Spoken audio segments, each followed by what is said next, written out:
whether it works or not and simply changing your approach until you get the result that you want. That's all you got to do to solve problems. Now, it's true we've come full circle. In the first tape, we talked about this ultimate success formula, and we talked about that you could speed up the process of getting what you want, including solving problems, simply by using role models. Hey, if I've got a problem, the first thing I try to do is ask myself, how can I turn this around? What's the quickest way I can turn this around? What's the fastest way I can turn this around and maybe even have fun doing it? Or how can I learn from this while I quickly turn it around and have fun during the process? Remember, your brain can answer any challenge, any problem, if you just ask an effective question of yourself. And where your resources are not enough, there are plenty of people that have already gone through whatever problem you're going through who can give you solutions if you'll just model them. In other words, human experience, even though we're unique, the challenges that we experience in our lives, in relationships, in business, in friendships, in parenting, in economics, and in managing our physical body, those problems are common. And the solutions are also common. So finding a role model is a way to speed up the process of solving problems, finding out from them what they did, doing the same things, getting the same kinds of solutions. The thing that stops most people from being able to handle their problems is an emotional state known as overwhelm. If you get yourself in a state of overwhelm, then what's going to happen is your inherent ability to deal with virtually any problem gets squashed. So how do we stay out of overwhelm? Answer, learn to do two things. One, learn to associate in your mind massive pain to being overwhelmed. In other words, teach your brain to go into a state of overwhelm is much more painful than to deal with a problem. If you'll do that, your brain will do anything to stay out of overwhelm. In addition, teach your brain the pleasure that it gets by solving problems. Because the truth is in life, some of the greatest satisfaction you'll ever have is from taking on a massive challenge where it looked like there's no way to turn it around and pulling it off. One of the outcomes that I'm most proud of in my life came out of one of my most painful experiences. I turned my company around from $758,000 in debt from a guy who embezzled $250,000. You can't believe the sense of satisfaction and confidence that comes when you've been able to systematically every day handle virtually every problem that a business can have and turn it around. It transforms your belief about what you're truly capable of as a human being and creates an unbelievable sense of pride, of accomplishment. I mean, it's incredible. So again, the most important aspect of solving a problem is, one, manage your own state. You've got to stay out of overwhelm. You've got to stay resourceful. No matter what the situation is or how tough it may seem, remember, you've had challenges before. You've had things that looked impossible before, and you've turned them around.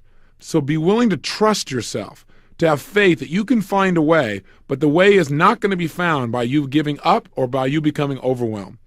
Two, make sure your focus immediately is define the problem explicitly and in writing on a piece of paper and spend no more than 20% of your time to solve the problem on describing what the problem is. The rest of the time's got to be on the solution. Three, come up with your best plan to handle the challenge as quickly as possible and act upon it. Do not wait. Remember, momentum carries with it power, and inertia binds you to stagnation. Once you've taken action, keep your eyes and ears open. Pay attention. Step 4, notice what you're getting from your present actions. Are you getting closer to the solution, or are you just creating more of a challenge for yourself? You've got to develop that sensory acuity to pay attention and notice the impact. Step 5, if what you're trying isn't working, change your approach. Develop the kind of flexibility that allows you to solve virtually any challenge that can come up. One way to do that is learn to ask yourself the question, what would happen if? What would happen if I tried this? What would happen if I tried that? Too many people in trying to solve problems say, oh, we couldn't do this, we couldn't do that. Somebody makes a suggestion, nah, that'll never work. Instead of shutting off possibility, open yourself to any solution by asking yourself the question, what would happen if? What would happen if we did try that approach? What would happen if we tried something that we'd never tried before? What if we tried this thing that seems to be silly? By asking the question, what would happen if, you create new possibilities, more flexibility, and therefore a greater chance of getting the result that you want. 6, remember, you've got role models all around you. No matter how difficult your problem is, other people have probably already experienced it. Go to those people and get some of their answers of how to turn things around. seventh key element to handling problems? Change your entire belief about what problems are. See, a lot of people think of problems, in fact, myself, quite honestly, other than this tape, I usually call them challenges.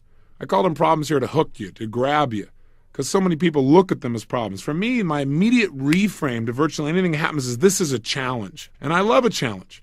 Problems, they're okay. Solving problems, that feels pretty good. But taking on a challenge, to me, that's inspirational. And remember, we've got to realize that the words we use create states in us.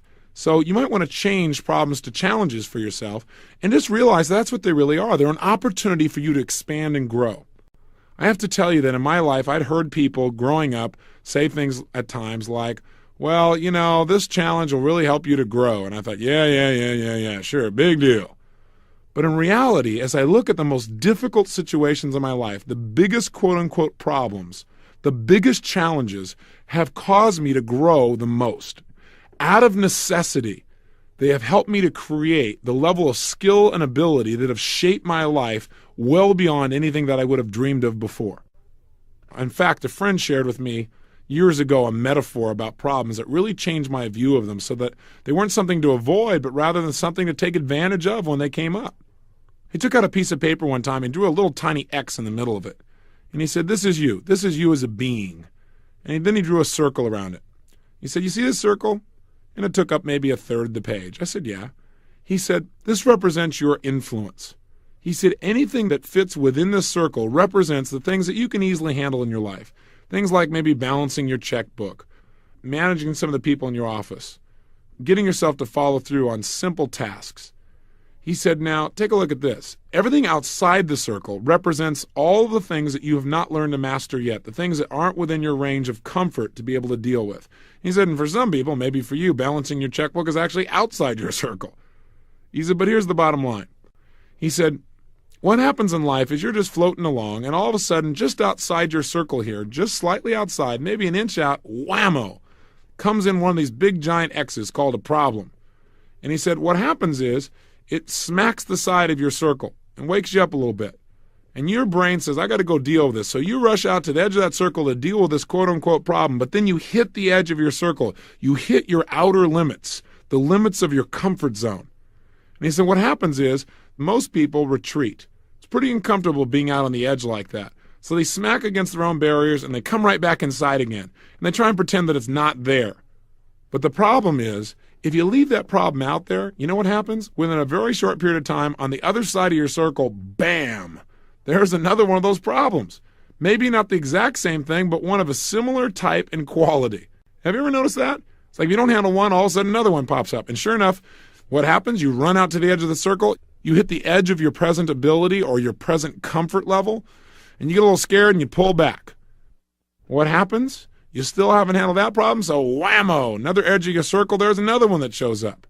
Now this keeps happening until you get enough pain that one day you smack through your barrier. You go all the way at the edge and you break through and you learn to handle that problem.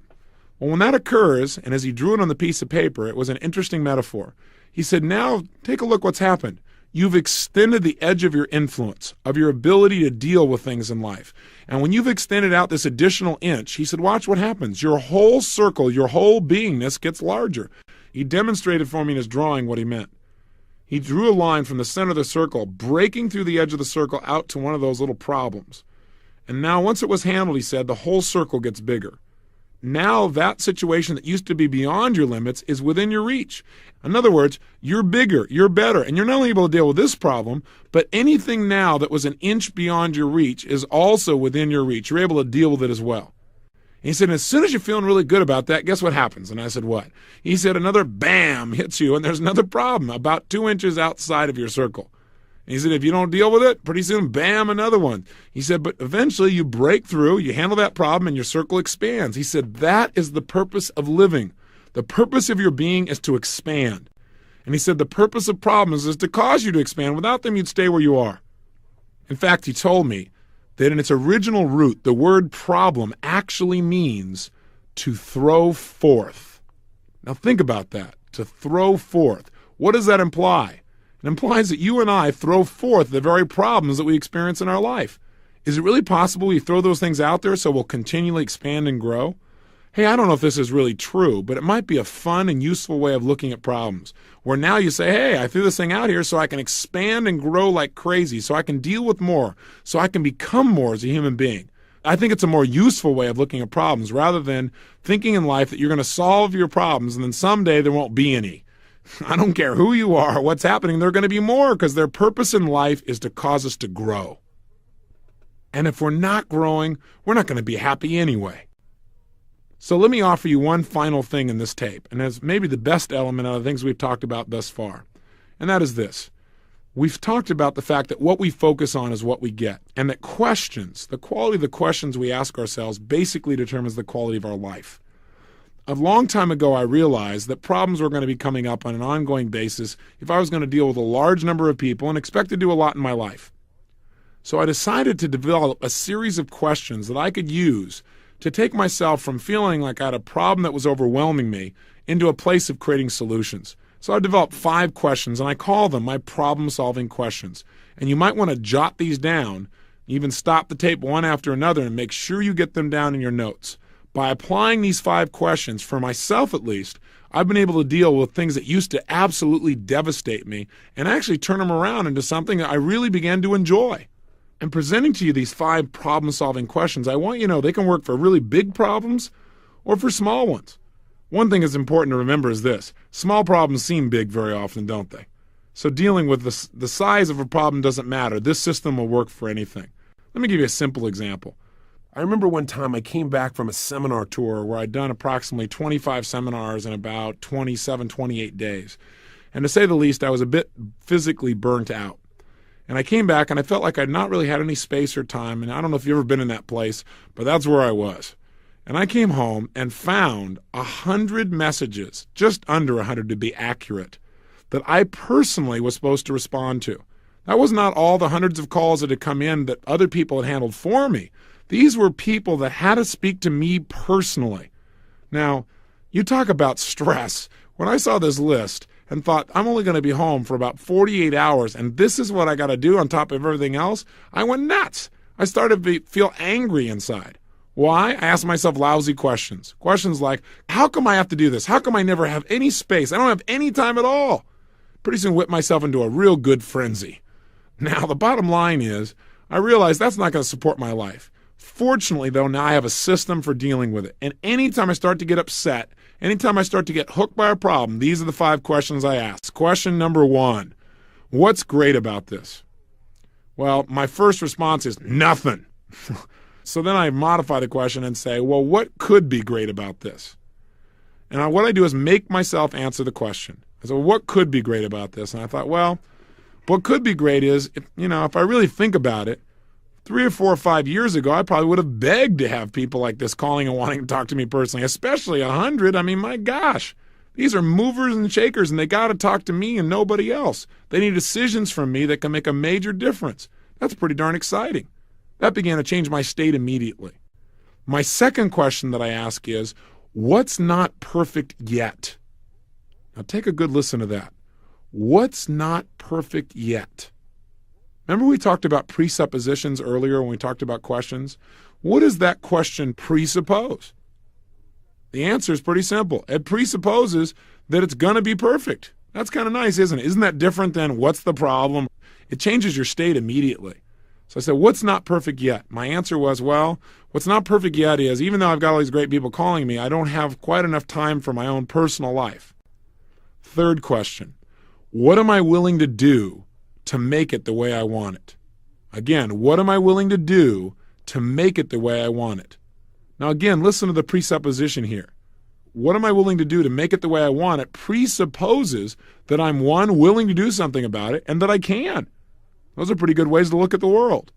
And so what happens is it gets me to focus on some solutions. So my brain said, what am I willing to do to make it the way I want it? And I thought, well, I'm willing to find a way to make the calls because these people deserve to have an answer. And I'm willing to change my schedule and my life so that I have more time for myself. I'm the one responsible and I can create it. Question 4, what am I willing to no longer do in order to have things the way I want them? Well, when I thought about that, I thought, well, I'm willing to no longer complain about the situation when I'm the one who set it up.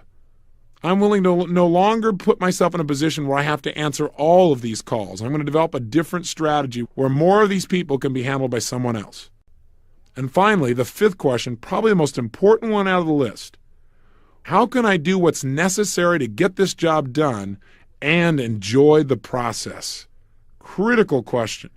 Because what happened when I asked it of myself is I said, how can I get this job done? How can I return all these calls and enjoy the process? My brain immediately got an answer because I asked a good question. My brain said, hey, you own a jacuzzi. You haven't been in the thing for 6 months. Why don't you take the telephone outside, take your computer with you, turn on the jacuzzi, get in, and make your calls from there and be a true Californian. That's exactly what I did, and I had a blast. I sat out there and called people and said, hey, how you doing? I'm calling you from my jacuzzi. What are you doing working for a living? And I harassed people and teased them and absolutely had fun. I made all the calls. In fact, I wanted more. I made it through all of them. Couldn't reach a lot of people, so I started looking to see if there's anybody else to call. See, here's the key. You and I have the resources in our lives to figure out how to enjoy anything. The problem is we don't ask the right questions. I took myself from a place of absolute overwhelm to a place of getting the job done and enjoying it through asking 5 questions. It'll work for virtually anything. So here's your assignment for today. Jot down the 5 problem-solving questions. Here they are. Number 1, what's great about this or what's good about this? And if your brain goes nothing, say, well, what could be great about it? Question 2, what's not perfect yet? Presupposing it's going to be perfect. Question 3, what am I willing to do to make it the way I want it? Question 4, what am I willing to no longer do in order to make things the way I want them? And question number 5, how can I do what's necessary to get this job done and enjoy the process? Write down these 5 questions. You can play back the tape if you didn't get them down. And then what I want you to do is very simple. I want you to pull a problem out of your life, something that's a challenge right now. And I want you to run yourself through these 5 questions and write down the answers. Don't just answer them verbally. I think what you'll find by the end is you'll not only have solved your problem, but you may have created a new opportunity for a lot more fun. Play with your problems, enjoy them, and grow from them.